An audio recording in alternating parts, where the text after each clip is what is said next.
Hello friends. अभी मेरी जो पहली 2 वीडियो आई हैं अध्यात्म हर किसी के लिए, इसमें मैं अपने सिस्टम के बारे में बता रही हूँ। मैं जिस संस्था से जुड़ी हुई हूँ, कैसे उससे मुझे फ़ायदा हुआ है और ऐसे कैसे इससे हर कोई फ़ायदा उठा सकता है। तो ये तो मैंने पहली 2 वीडियोस में बता दिया कि किन लोगों ने, गुरुज़ ने इसको शुरू किया, कैसे अब हमारे 4th गुरु आ चुके हैं और कहाँ-कहाँ आश्रम हैं और पूरी दुनिया में ये फैल रहा है और पूरी दुनिया के लोग इससे फ़ायदा ले रहे हैं। तो इंडिया में या कहीं भी जो नहीं ले पा रहे हैं वो भी लें, ऐसी मेरा मन है। इसीलिए मैं ये पूरा डिटेल में बता रही हूँ। अब पॉइंट आता है कि यही सिस्टम क्यों? आज की वीडियो में मैं ये बताऊंगी कि इसमें क्या यूनिकनेस है। तो ये 7 पॉइंट्स हैं हमारे इसमें कि ये कैसे यूनिक है। फर्स्ट पॉइंट है कि इसमें हम 2 टूल का यूज़ करें। 2 टूल हैं, एक तो ईश्वरीय एनर्जी, एक हमारी डिज़ायर। और ये 2 टूल हम यूज़ करेंगे जो इस सुप्रीम एनर्जी है, जो इसे हम ईश्वरीयता कह सकते हैं, वो हमारी इच्छा पे चल रही है। और अगर हमें इस सिस्टम का ज्ञान नहीं है और हम इसको सही तरीके से इस्तेमाल नहीं करेंगे तो हम इसको अनजाने में गलत तरीके से इस्तेमाल करके बहुत बहुत कष्ट में जा रहे हैं। तो पहली यूनिकनेस है कि हमें ये इसमें मालूम पड़ रहा है कि सुप्रीम एनर्जी इंसान की इच्छा पे चल रही है। तो ये फर्स्ट पॉइंट है। सेकंड है कि प्रेयर, इस मिशन में, इस ऑर्गेनाइजेशन में एक मास्टर ने प्रेयर बनाई थी। अब तो 4th गुरुजी आ चुके हैं।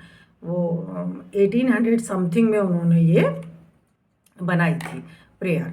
तो ये प्रेयर बहुत यूनिक है तो 4 लाइन की, लेकिन इस प्रेयर में हम ईश्वर से ईश्वर को ही मांगते हैं और ये काम भी हम ईश्वर को ही सौंप देते हैं, क्योंकि हमें नहीं पता ईश्वर प्राप्ति कैसे होगी।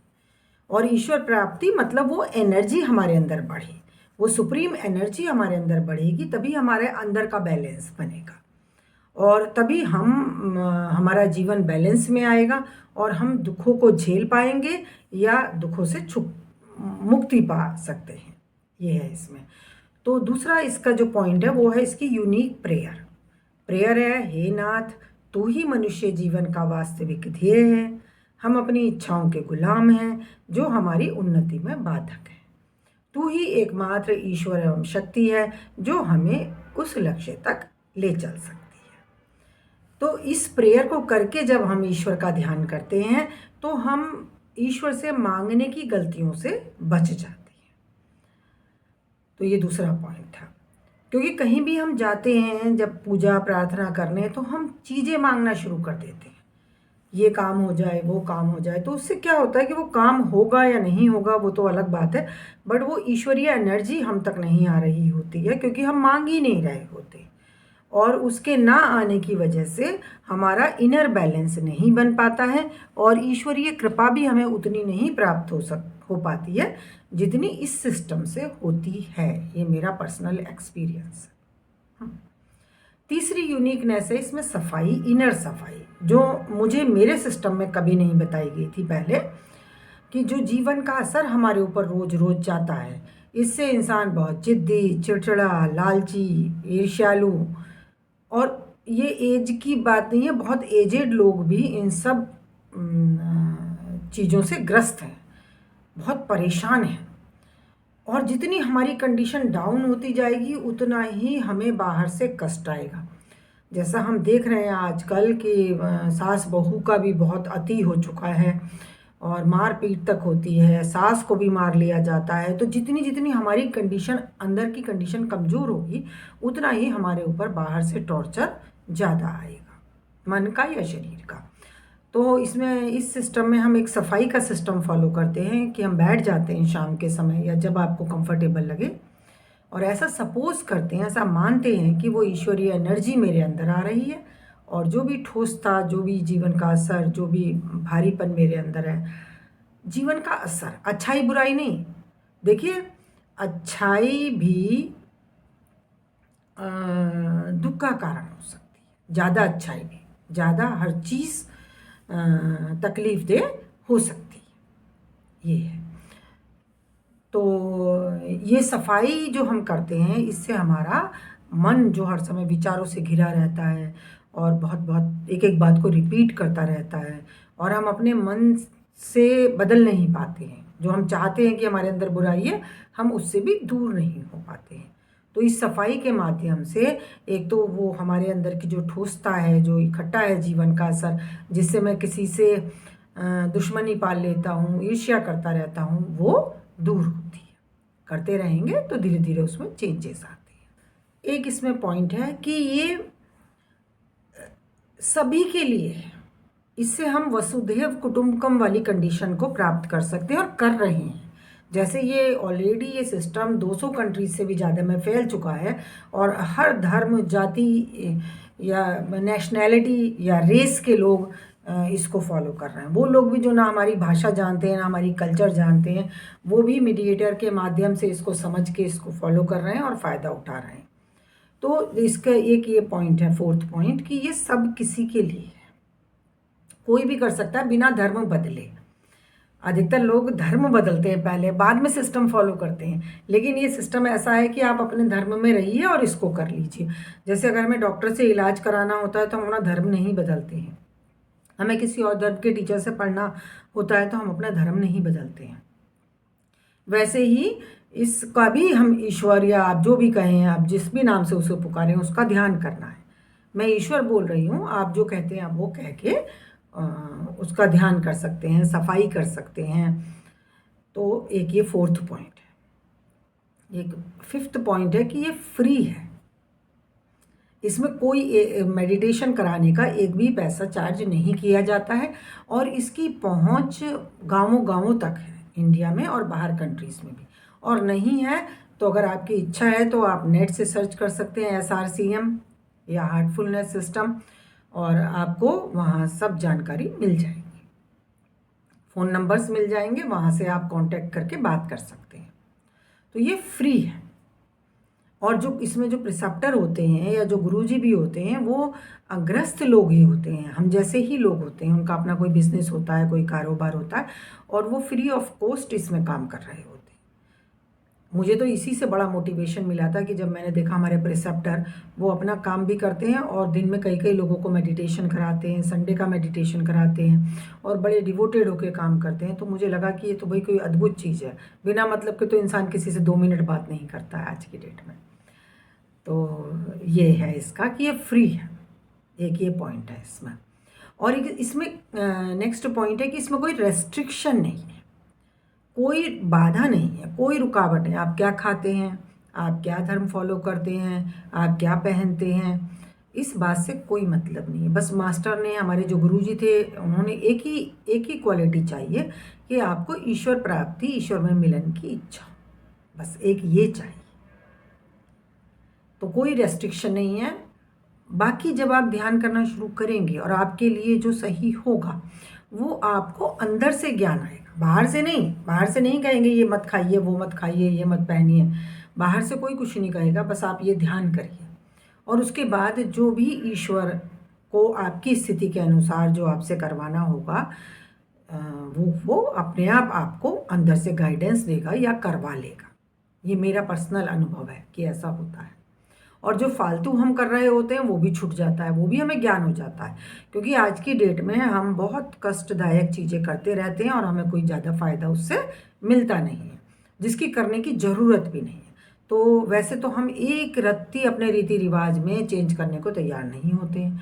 अगर हमारी पूजा पाठ में जो सामग्री चाहिए होती है, अगर उसमें जरा सी भी कमी रह जाए तो हम बहुत अपसेट हो जाते हैं कि पता नहीं कहीं भगवान गुस्सा ना हो जाए, बुरा ना मान जाए। ये व्रत है तो इसमें ये ही करना है, ऐसे ही करना है।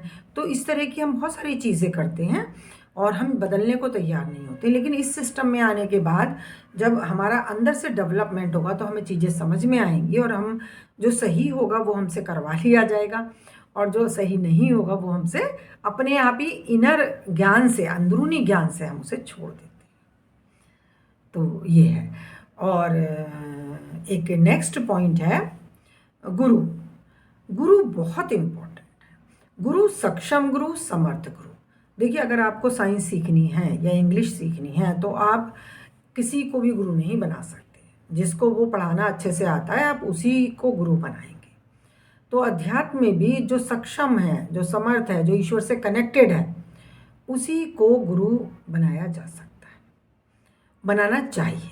क्योंकि जिसे हम गुरु मानते हैं, जिसे हम मानते हैं, वो जो अंदर से होता है वही एनर्जी हमें ट्रांसफ़र हो जाती है। जिसे हम प्यार करते हैं, जिसे हम चाहते हैं, जिसे हम किसी भी तरीके से जिसके पास जाते हैं, तो गुरु अगर समझ नहीं आए तो ईश्वर से मांगिए, ईश्वर से बोलिए मुझे गुरु दो, और ध्यान करिए, और गुरु जरूर आपको क्लिक होगा कि ये सही बंदा है, ये गुरु हो सकता है मेरा, ये आध्यात्मिक रूप से डेवलप है।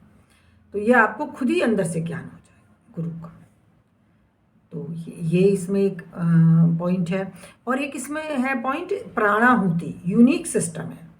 प्राणाहुति होती थी रघुवंश में, रामचंद्र जी से पहले उनके कुल में प्राणाहुति का सिस्टम था। तो प्राणाहुति होती है कि जैसे ये एक तो देखिए क्या होता है कि जैसे जैसे हम अध्यात्म में डेवलप होते हैं और ईश्वर एनर्जी हमारे अंदर बढ़ती है, तो जो हम चाहने लगते हैं, चाह रहे होते हैं, वो होने लगता है। ये है। वैसे तो हम जो चाह रहे हैं उस पर काम होता ही होता है। फिर भी कई बार हम जाते हैं आशीर्वाद लेने, मन्नत मांगते हैं, चढ़ावा चढ़ाना, ये हो जाए तो वो हो जाए, तो किसी से मांगते हैं ईश्वर से, तो वो हमारी इच्छा पे ऑलरेडी काम हो रहा है। जो आध्यात्मिक रूप से डेवलप लोग हो जाते हैं, जिन्हें हम गुरु कह सकते हैं, उनकी इच्छा पे वर्क और तेज हो जाता है। तो अगर मैं ये चाहूँ, मेरे दिल में ये बात आ जाए कि ये जो सामने बंदा बैठा है इसका आध्यात्मिक डेवलपमेंट हो, इसको मेडिटेशन करा दो और इसको ईश्वरीय एनर्जी इसके अंदर जाए, तो जब मैं ऐसा चाहूँगा और अगर मैं आध्यात्मिक डेवलप हूँ तो ये काम बहुत आसानी से हो सकता है। देखिए, जिसने जो चाहा दुनिया में, एरोप्लेन चाहा एरोप्लेन बन गया, और पंखा चाहा पंखा बन गया, मोबाइल बन गए। तो जब चाहत पे ये वर्क हो गया, तो मैं अगर कोई स्पिरिचुअली हाई बंदा ये सोच रहा है कि ये जो लोग आए हैं, ये मेडिटेशन कर रहे हैं, इनके अंदर ईश्वरीय एनर्जी ट्रांसफ़र हो, वहीं से होगी। गुरु में है तो गुरु से ही होगी। गुरु का नाम बहुत बदनाम किया गया क्योंकि गुरु के नाम से लोगों ने धोखे दिए। लेकिन गुरु के नाम से धोखे क्यों दिए? क्योंकि गुरु के नाम में सच्चाई है, इसीलिए धोखे दिए। तो इसकी वजह से हम गुरु को नहीं छोड़ सकते, किसी हालत में नहीं छोड़ सकते। वो तो हमें चाहिए, वहीं से एनर्जी आएगी। तो कितने आते हैं टीचर्स के भी कई बार बिहेवियर के बारे में गलत बातें आती हैं, फिर भी हम टीचर को नहीं छोड़ पाते। हम स्कूल जाते हैं, हम कोचिंग जाते हैं, 4 टीचर खराब होते हैं तो भी हम टीचर को नहीं छोड़ते हैं। ऐसे ही आध्यात्मिक गुरु को छोड़ना बहुत बड़ी गलती रही है हमारी। बिना गुरु के बस अपने कुछ करके हम कष्टों से बाहर नहीं आ पा रहे। तो इसमें प्राणाहुति का जो सिस्टम है, ये पुराना सिस्टम था जो हमारे लाला जी महाराज ने इसको रिवाइव किया, और इसको बैठा के जो मेडिटेशन कराते हैं प्रिसेप्टर या मास्टर, तो उसमें वो प्राणाहुति ही देते हैं। और ये पर्सनल एक्सपीरियंसेस रहे हैं कई लोगों के कि जो सिटिंग देते हैं, जब मेडिटेशन कराते हैं बैठा के आधा घंटे के करीब, तो उस समय कई लोगों को बड़ा अच्छा अनुभव होता है, उन्हें बहुत लाइट फील होता है और धीरे धीरे उनका जीवन बदलता है। खुद भी कर सकते हैं और इनकी मदद भी ले सकते हैं प्रिसेप्टर्स की। तो प्राणाहुति इसकी यूनिक है। तो मैं जो पहले सिस्टम फॉलो कर रही थी उसमें ये सब चीज़ें नहीं थी। एक तो हम लिविंग गुरु मैंने बोला, और जीवित गुरु, क्योंकि बॉडी से ही बॉडी में ट्रांसमिशन होता है। तो ये बॉडी से बॉडी में, ऐसे जैसे मोबाइल में सिम होता है तभी तक हम उसमें मैसेज भेज सकते हैं, और जब मोबाइल में सिम नहीं होता तो हम उतने मैसेज नहीं भेज पाते हैं। तो ये हमारे जो इसका जो कॉन्सेप्ट है वो जीवित गुरु का है, जीवित को ही गुरु माना जाता है। तो ये इसमें यूनिकनेस जो मैंने देखी, जो मुझे पुराने सिस्टम में क्या था कि भाई हमने कुछ पूजा पाठ करा और कुछ मांगा, ईश्वर को कभी नहीं बुलाया। तो जब ईश्वर को बुला नहीं रहे तो वो आएगा कैसे एनर्जी, और जब वो एनर्जी आएगी नहीं तो हमारे दुख दर्द कैसे दूर होंगे? वही तो समझेगी, वही तो निकालेगी मेरे अंदर से ईर्ष्या को। देखिए, ज़्यादा दुख मन के हैं और मन के दुख तो वो जो भरा पड़ा है गंदा या ठोसता या जीवन का असर इस जन्म का और जन्मों जन्मों का, वो तो मुझे सही काम करने ही नहीं देती है। तो वो दूर ही तब होगा जब वो ईश्वरीय एनर्जी मेरे अंदर आएगी। और वो वैसे तो आती ही है, बट वो जीवित गुरु से भी बहुत ट्रांसमिट होती है। ये ट्रांसमिशन का सिस्टम इसमें यूनिक है।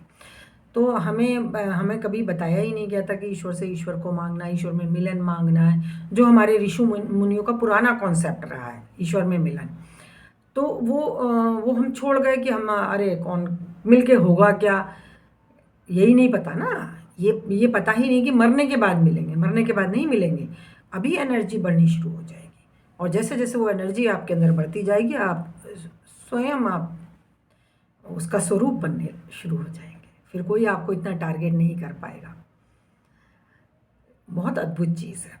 तो ये भी हमें नहीं बताया था। सफाई का सिस्टम भी हमने कभी नहीं सुना था। जीवित गुरु को हम नहीं मानते थे। ट्रांसमिशन भी हमें नहीं पता था। और सबका अपना अपना धर्म होता है, अपने अपने तरीके होते हैं। यहाँ आकर हम देख रहे हैं कि पूरी दुनिया के लोग इसमें शामिल हो रहे हैं, हर धर्म के लोग शामिल हो रहे हैं अपने धर्म में रहते हुए। धर्म नहीं बदलना है, बस ये एक तरीका है ईश्वर से कनेक्ट करने का। इसे भी अपने अपने सिस्टम में शामिल कर लीजिए। ये एक होता है, कोई बंधन नहीं है इसमें, कोई रेस्ट्रिक्शन नहीं कि ये खाना है, ये नहीं खाना है, ये कपड़े ऐसे पहनने हैं, या इस विधि विधान कुछ नहीं है। आप बैठें और मेडिटेशन करें, बस। सहज मार्ग इसको बोला है, सहज मार्ग। तो सहज है, ईश्वर सहज है और उसको सहजता से ही प्राप्त किया जा सकता है। वो तो बस चाहने से आ रहा है, इतना आसान है सही में। तो ये भी हमें कभी नहीं बताया गया था। और देखिए, जरा सा भी हम कुछ करवाते थे अपने घर में पूजा पाठ, तो पैसे तो लगते ही हैं। कई बार तो सुना है कि वो पैसों की कमी की वजह से प्रॉपर पूजा पाठ नहीं करवा पा रहे हैं। तो इसमें कोई एक पैसा भी नहीं है। हाँ, अपनी मर्जी से कोई जाते हैं आश्रम वगैरह पे तो हम डोनेट कर सकते हैं, करके आते हैं, करना भी चाहिए अगर हम वहाँ रह रहे हैं। और वो अलग बात है, लेकिन कोई आपको फोर्स नहीं करेगा। अभी हम गए थे सितंबर में, तो वहाँ बस डेस्क लगी हुई थी, लोग वहाँ बैठे हुए थे, अभ्यासी ही डोनेशन ले रहे थे। तो कोई किसी ने हमसे नहीं कहा 3 दिन हम रहे कि आपने डोनेशन दिया कि नहीं दिया, या आप दीजिए, नहीं। हमने खुद ही रुक के वहाँ पर जो हमें देना था वो हमने दिया। तो इतनी ईश्वर की कृपा वहाँ आ रही है। तो फ्री है, ये भी नहीं होता था, है ना। और फिर सबके लिए है, इसमें जितने भी लोग आएंगे, फॉरेनर्स बहुत मिलते हैं और सब एक होते हैं वहाँ। अगर आप आश्रम के अंदर हैं, अगर आप ऐसा रामचंद्र मिशन में हैं, श्री रामचंद्र मिशन में, तो वो इंसान कहीं का भी हो सकता है, किसी भी पोस्ट पे हो सकता है, वहाँ सब बराबर हैं और बहुत अपनापन है वहाँ, बहुत अपनापन है। और अभ्यासी सब एक हैं, चाहे किसी भी देश का है, ये सब है। तो वो एक अद्भुत नज़ारा होता है। आश्रम में हम जाते रहे पहले भी, अभी रिसेंटली होकर आए। तो ये इसके लिए अब आप लोगों को जो भी इच्छुक है वो नेट से सर्च करे, SRC है, उसके फ़ोन नंबर, आश्रम का पता, आसपास कोई हो, ये सब आप कर सकते हैं। और नहीं तो जो प्रेयर मैंने बताई है, हे नाथ तू ही मनुष्य जीवन का वास्तविक ध्येय है, हम अपनी इच्छाओं के गुलाम हैं जो हमारी उन्नति में बाधक है, तू ही एकमात्र ईश्वर हम शक्ति है जो हमें उस लक्ष्य तक ले चल सकता है। ये छोटी सी प्रेयर है, और इससे को करके सो जाइए, सुबह उठ के कर लीजिए, थोड़ा ईश्वर का ध्यान कर लीजिए। ध्यान से रिलेटेड वीडियो और भी हैं, उन्हें देख के आप कोशिश कर सकते हैं। इतना शुरू करिए, ईश्वर को सौंपिए, ईश्वर से गुरु को मांगिए, फिर वो अपने आप आगे आपको बढ़ाता ले जाएगा। तो ये मेरा पूरा जो सिस्टम है उसका मैंने शॉर्ट में 3 वीडियो में बड़ी शॉर्ट में मैंने बताया है कि ये कितना बड़ा सिस्टम है और इसमें क्या यूनिकनेस है, जो दूसरे सिस्टम में शायद हो सकता है हो, मैं मना नहीं कर रही हूँ, बट अभी तक मुझे ये बेस्ट और यूनिक लगा है।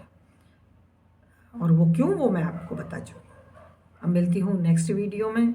Like, subscribe, comment, share, bell icon भी दबाइए।